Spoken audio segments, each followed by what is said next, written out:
ജില്ലാ പഞ്ചായത്തും ജില്ലാ ഭരണകൂടവും സംയുക്തമായി സംഘടിപ്പിക്കുന്ന പൊതുജന പരാതി പരിഹാര അദാലത്ത് തിങ്കളാഴ്ച വണ്ടൂരിൽ നടക്കും. സിഎൻഎ ഓഡിറ്റോറിയത്തിൽ നടക്കുന്ന അദാലത്ത് റവന്യൂ വകുപ്പ് മന്ത്രി AP അനിൽകുമാർ ഉദ്ഘാടനം ചെയ്യും. തിങ്കളാഴ്ച രാവിലെ 9 മണി മുതലാണ് അദാലത്ത് ആരംഭിക്കുക. പൊതുജനങ്ങളുടെ തീർപ്പാക്കാത്ത പരാതികൾക്ക് പരിഹാരം കാണുകയാണ് ലക്ഷ്യം. ജില്ലാ പഞ്ചായത്ത് പ്രസിഡന്റും ജില്ലാ കളക്ടറും വിവിധ വകുപ്പ് മേധാവികളും ഉപമേധാവികളും അദാലത്തിൽ പങ്കെടുക്കും. പരിഹരിക്കാവുന്ന പരാതികൾ അപ്പോൾ തന്നെ പരിഹരിക്കുകയും അല്ലാത്തത് അതാത് വകുപ്പിന് കൈമാറുകയും ചെയ്യും. വണ്ടൂരിൽ വിളിച്ചു ചേർത്ത വാർത്താ സമ്മേളനത്തിൽ ജില്ലാ പഞ്ചായത്ത് ക്ഷേമകാര്യ standing committee chairperson Alipatta Jameela, panchayat president KT Shamsuddeen, programme കോർഡിനേറ്റർമാരായ ഷൈജലിടപ്പറ്റ, സലാം ഏമങ്ങാടി എന്നിവരും പങ്കെടുത്തു.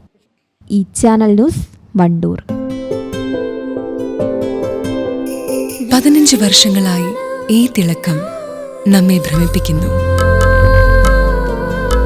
15 വർഷങ്ങളായി ഈ വ്യത്യസ്തത നമുക്ക് ആത്മവിശ്വാസം നൽകുന്നു.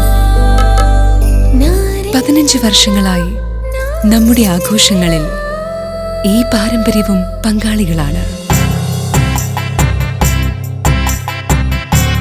ഒരു ദേശത്തിന്റെ ആഭരണ സംസ്കാരം രൂപപ്പെടുത്തിയവർ. ഞങ്ങളെപ്പറ്റി നിങ്ങൾക്കല്ലേ കൂടുതൽ അറിയുന്നത്? പരിശുദ്ധിയുടെ സുവർണ പാരമ്പര്യം. Hayath golden diamonds, Valanchery.